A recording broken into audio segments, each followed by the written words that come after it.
அன்பான இறை மக்களே, இன்று பைபிள் ரீடிங் பிளானின் 20ஆம் நாள். இன்று நாம் வாசித்து அறிய இருக்கிற விவிலிய பகுதி விடுதலை பயணம் அதிகாரம் 25 முதல் 28 வரை. அதிகாரம் 25இல் ஆண்டவர் திருத்தலத்திற்கான காணிக்கையை பற்றி கூறுகிறார். மேலும் மோசேயிடம் உடன்படிக்கை பேழை செய்யுமாறும் அதை சுற்றி அப்பமேசை விளக்கு தண்டு அமைக்குமாறும் கூறுகிறார். அதிகாரம் 26இல் சந்திப்பு கூடாரம் அமைக்குமாறு கூறுகிறார். மேலும் அது எவ்வாறு அமைக்கப்பட வேண்டும் என்ற விதிமுறைகளையும் ஆண்டவர் கூறுகிறார். அதிகாரம் 27இல் ஒரு பலிபீடம் அமைக்குமாறும் அந்த பலிபீடத்திற்கு முன் ஒரு அணையா விளக்கு எப்பொழுதும் எரிந்து கொண்டிருக்க வேண்டும் என்றும், மேலும் அதை ஆரோனும் அவருடைய புதல்வர்களும் கவனித்து கொள்ள வேண்டும் என்றும் ஆண்டவர் கூறுகிறார். அதிகாரம் 28இல் குருக்களின் உடைகள் எவ்வாறு செய்ய வேண்டும், அதனுடைய நிறம் மற்றும் அது எப்பேற்பட்ட நூலால் அமைய வேண்டும் என்று விவரமாக கூறுகிறார். இதோடு அதிகாரம் 28 முடிவடைகிறது.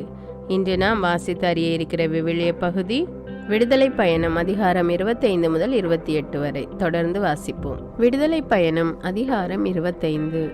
திருத்தலத்திற்கான காணிக்கை.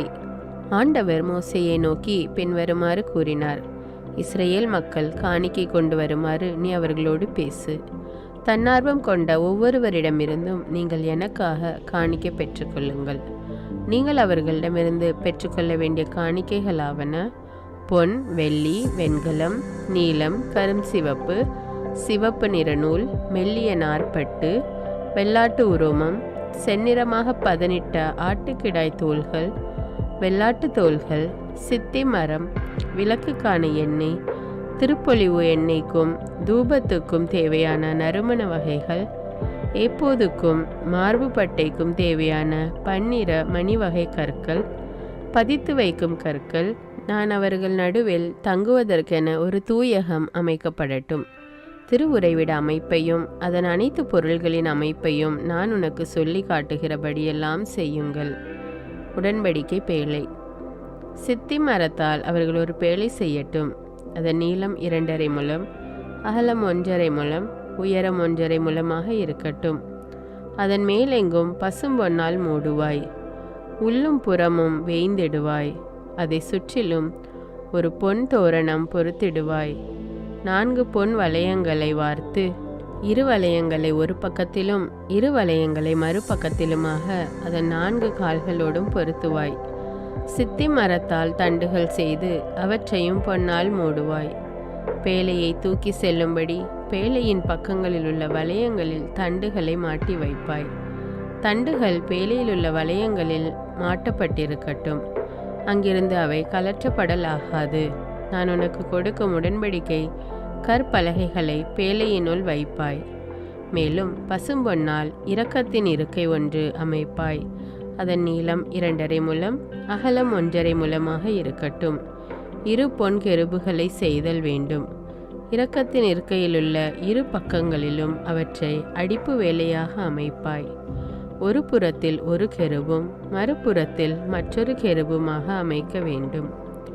இரக்கத்தின் இருக்கையோடு இணைந்ததாக அதன் 2 ஓரங்களிலும் கெருபுகளை செய்துவை. அக்கெருபுகள் தம் இறக்கைகளை மேல் நோக்கி விரித்தவாறும் இரக்கத்தின் இருக்கையை தம் இறக்கைகளால் மூடியவாறும் இருக்கட்டும். கெருபுகளின் முகங்கள் ஒன்றையொன்று நோக்கியவாறும் இரக்கத்தின் இருக்கையை பார்த்தவாறும் விளங்கட்டும். பேழை மேல் இரக்கத்தின் இருக்கையை பொறுத்து பேழையினுள் நான் உனக்களிக்கும் உடன்படிக்கை கற்பலகைகளை வைப்பாய். அங்கே நான் உன்னை சந்திப்பேன்.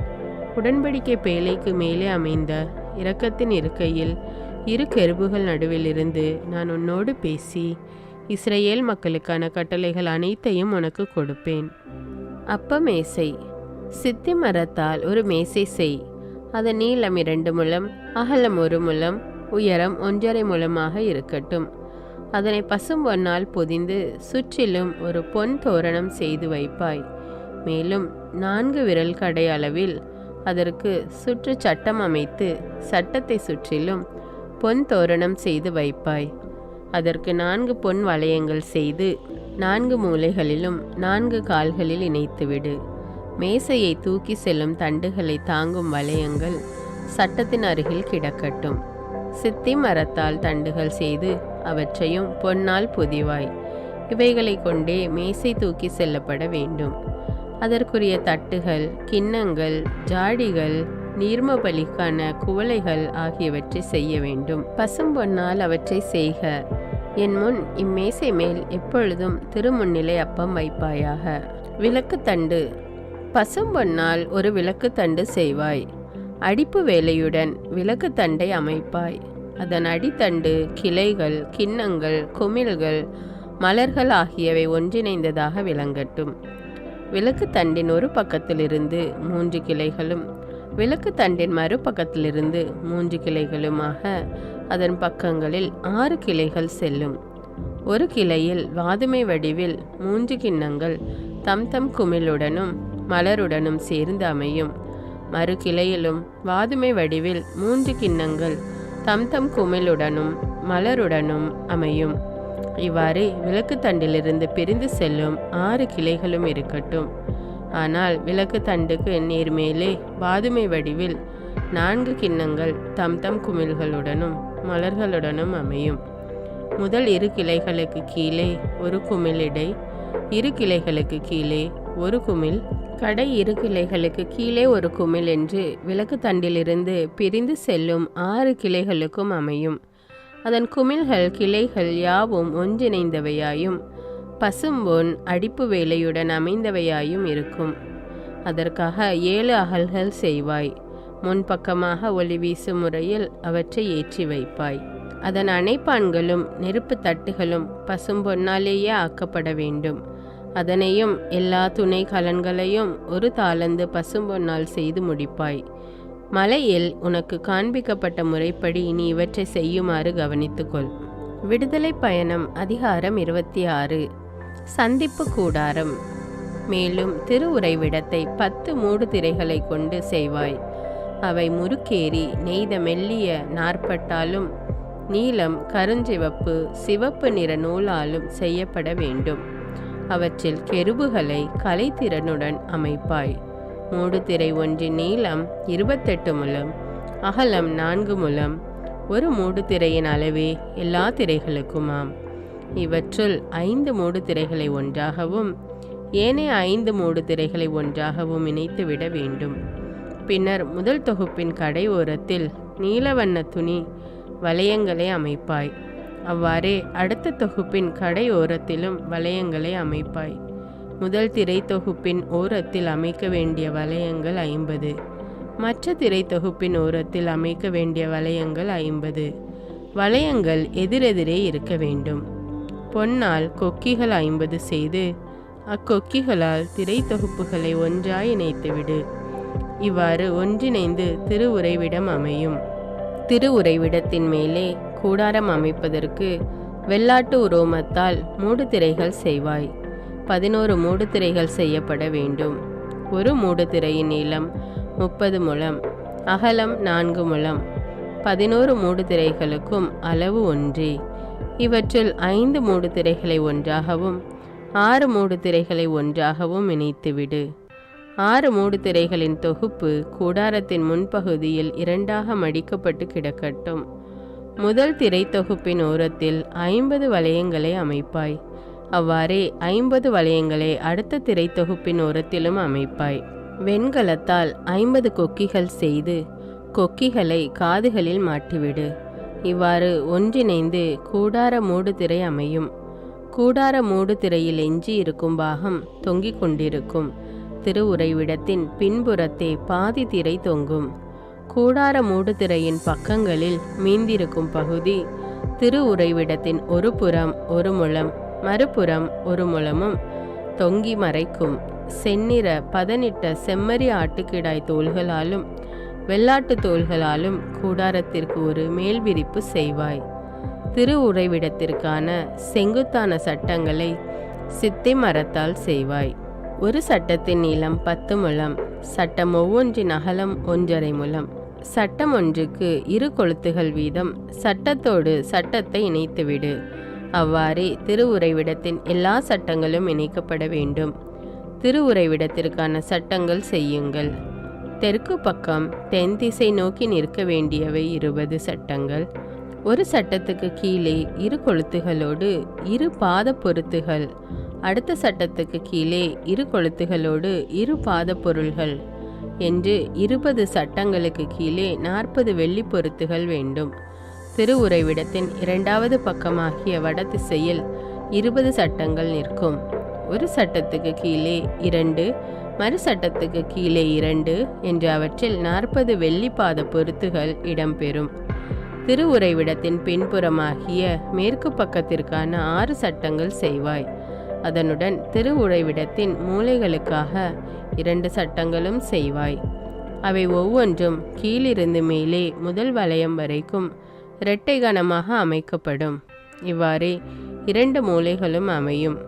ஒரு சட்டத்தின் அடியில் இரு பாத பொருத்துகள், மறு சட்டத்தின் அடியில் இரு பாத பொருத்துகள் என்று 8 சட்டங்களுக்கு 16 வெள்ளி பாத பொருத்துகள் வேண்டும். சித்தி மரத்தால் குறுக்கு சட்டங்கள் செய்வாய். திருவுறைவிடத்தின் ஒரு புற சட்டங்கள் மேலே 5, திருவுறைவிடத்தின் மறுபுற சட்டங்கள் மேலே 5, மேற்கே திருவுறைவிடத்தின் பின்புற சட்டங்கள் மேலே 5மாக குறுக்கு சட்டங்கள் பொருத்துவாய். நடுவிலுள்ள குறுக்கு சட்டம் பலகைகளுக்கு சரிபாதியில் ஒரு முனையிலிருந்து மறுமுனைக்கு செலுத்தப்பட வேண்டும். சட்டங்களை பொன்னால் பொதிவாய்.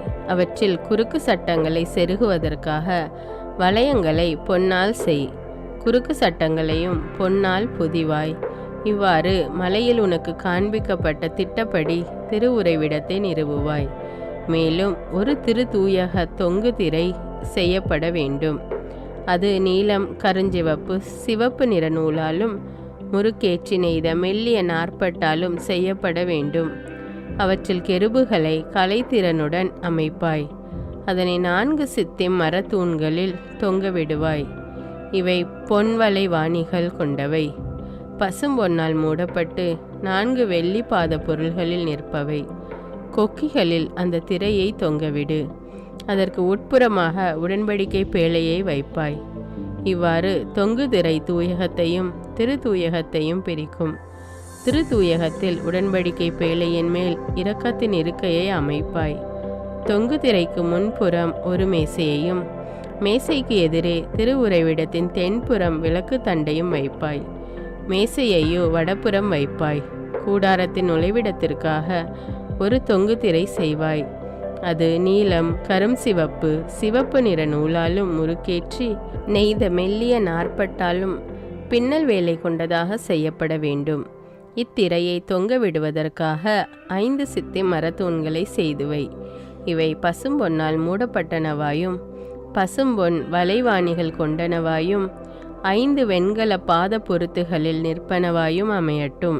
விடுதலை பயணம் அதிகாரம் 27. பலிபீடம். சித்தி மரத்தால் ஒரு பலிபீடம் செய். நீளம் 5 முழம், அகலம் 5 முழமாக பலிபீடம் சதுர வடிவமாய் இருக்கட்டும். அதன் உயரமோ 3 முழம். அதன் 4 மூலைகளிலும் கொம்புகள் அமைப்பாய். கொம்புகளும் பலிபீடத்தின் பாகமாகவே விளங்கும். பின் அதை வெண்கலத்தால் மூடு. பின்னர் அதை சார்ந்த சாம்பல் சட்டிகள், அல்லுக்கருவிகள், பலிக்கிண்ணங்கள், முள்கரண்டிகள், நெருப்பு தட்டுகள் ஆகிய எல்லா கலன்களையும் வெண்கலத்தில் செய்வாய். அதை சுற்றி வலை பின்னலான வெண்கல வேலைப்பாடு செய்து அத்தோடு இணைப்பாய்.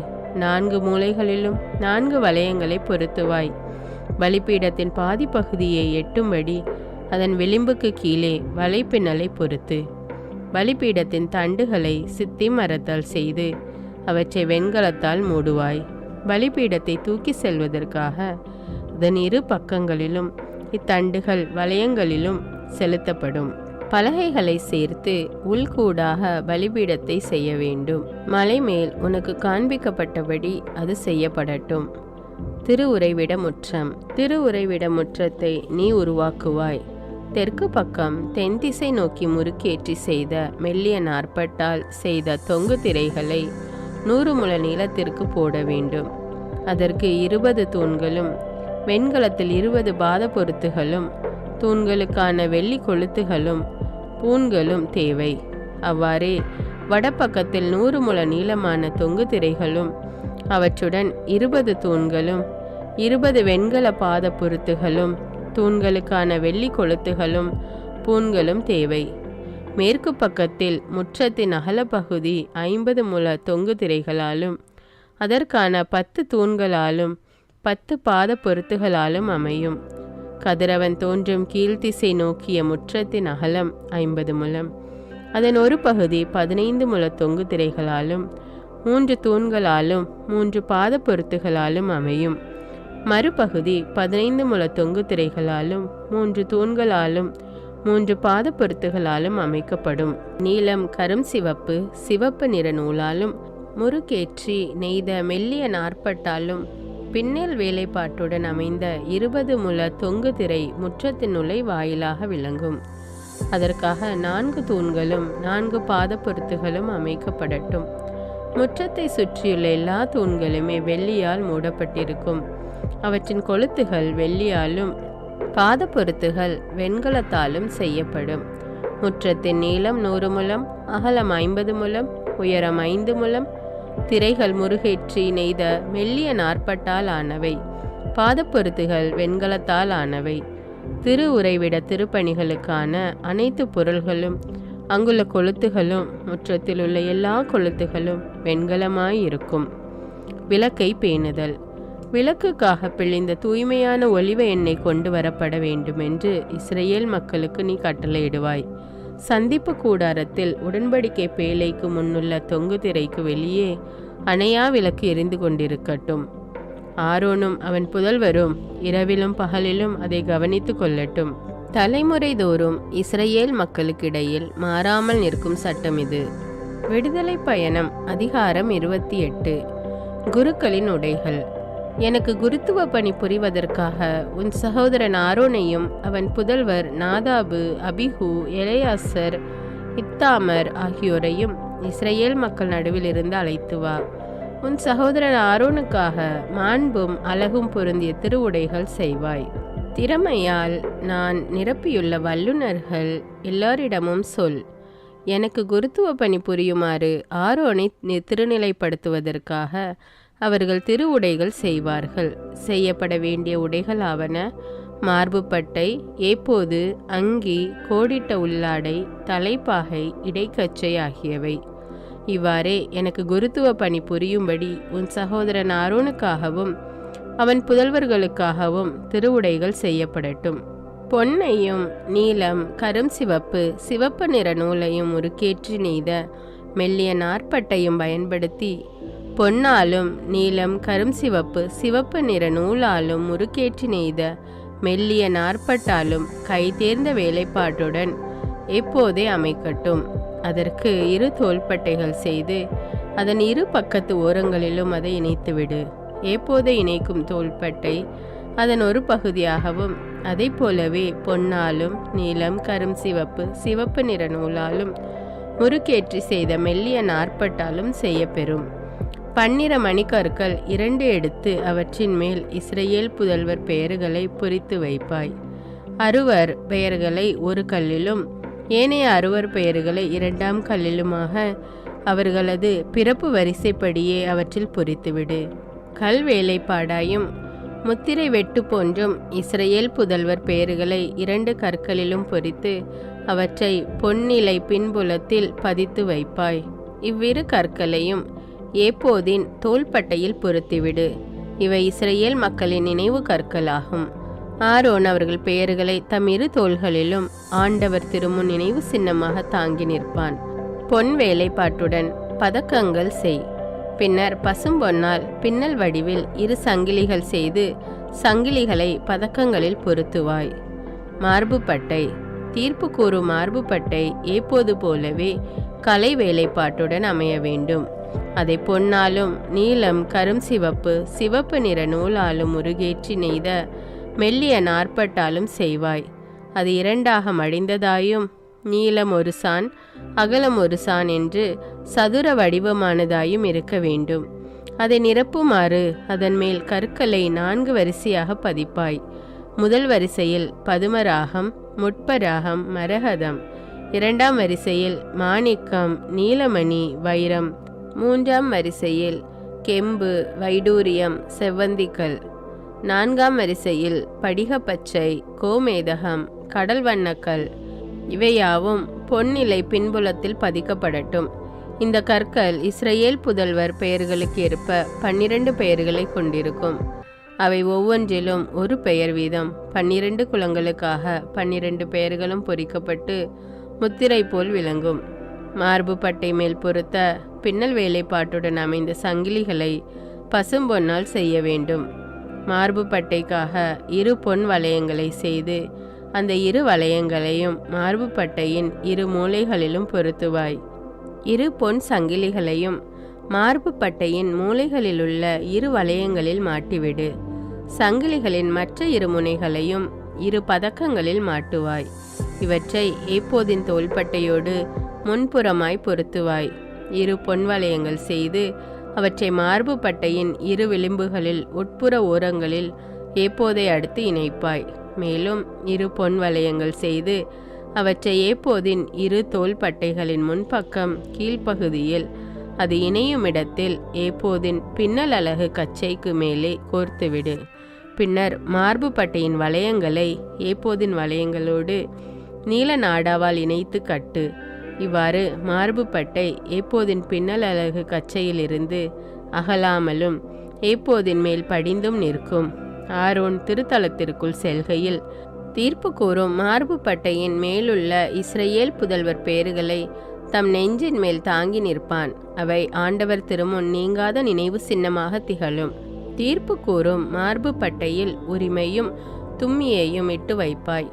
ஆரோன் ஆண்டவர் திருமுன் செல்கையில் அவையும் அவன் நெஞ்சின் மேல் கிடக்கும். இவ்வாறு ஆரோன் ஆண்டவர் திருமுன் செல்லும் போதெல்லாம் இஸ்ரவேல் மக்களுக்கான தீர்ப்பை தம் நெஞ்சின் மேல் தாங்கி நிற்பான்.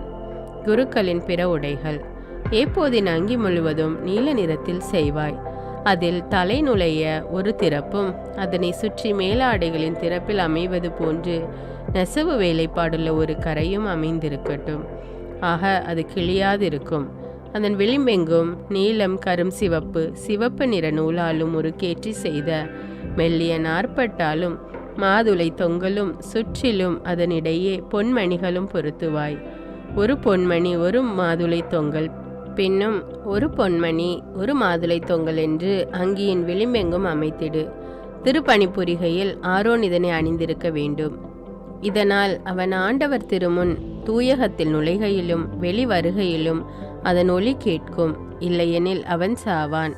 பசும்பொன்னால் ஒரு பட்டம் செய்து அதன் மேல் ஆண்டவருக்கு அர்ப்பணம் என்று முத்திரை போல் பொறித்து வைத்து அதனை ஒரு நீல நாடாவால் தலைப்பாகை மேல் இணைத்து கட்டு. தலைப்பாகையின் முன்புறம் அது நிற்கும். அது ஆரோனின் நெற்றி மேல் நிற்கட்டும். இஸ்ரவேல் மக்களை புனிதமாக்கும் திருப்பொருள்கள், அவர்கள் அளிக்கும் புனித படையல்கள் ஆகியவற்றிலுள்ள குறைபாடுகளை ஆரோன் சுமந்து கொள்ளவும் இதனால் யாவும் ஆண்டவர் திருமுன் ஏற்கப் பெறவும் அது எப்போதும் அவன் நெற்றி மேல் நிற்கட்டும்.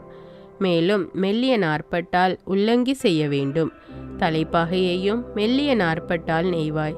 பின்னல் வேலைப்பாட்டுடன் ஓர் இடைக்கச்சையையும் செய்வாய். ஆரோனின் புதல்வர்களுக்கு தேவையான அங்கிகளும் இடைக்கச்சைகளும் தலைப்பாகைகளும் மாண்பும் அழகும் பொருந்திய நவாய் செய்யப்படட்டும். இவற்றால் உன் சகோதரன் ஆரோனையும் அவன் புதல்வர்களையும் நீ உடுத்துவாய். அவர்களுக்கு அருள்பொழிவு செய்து அவர்களை திருநிலைப்படுத்தி அர்ப்பணிப்பாய். அவர்கள் எனக்கு குருத்துவ பணி புரிவார்கள். அவர்களின் பிறந்த மேனி மறைவதற்காக இடுப்பு முதல் தொடைகள் வரை நீண்டிருக்கும் அளவில் மெல்லிய நாற்பட்டால் கால் சட்டைகள் செய்வர். சந்திப்பு கூடாரத்திற்கு போகும்போதும் தூய தலத்தில் பணிபுரியுமாறு பலிபீடத்தை அணுகும்போதும் ஆரோனும் அவன் புதல்வர்களும் இவற்றை அணிந்திருப்பார்கள். இல்லாவிடில் அவர்கள் குற்றத்துக்குள்ளாகி சாவார்கள். அவனுக்கும் அவனுக்கு பின் அவன் வழிமரபினருக்கும் மாறாத கட்டளை இது.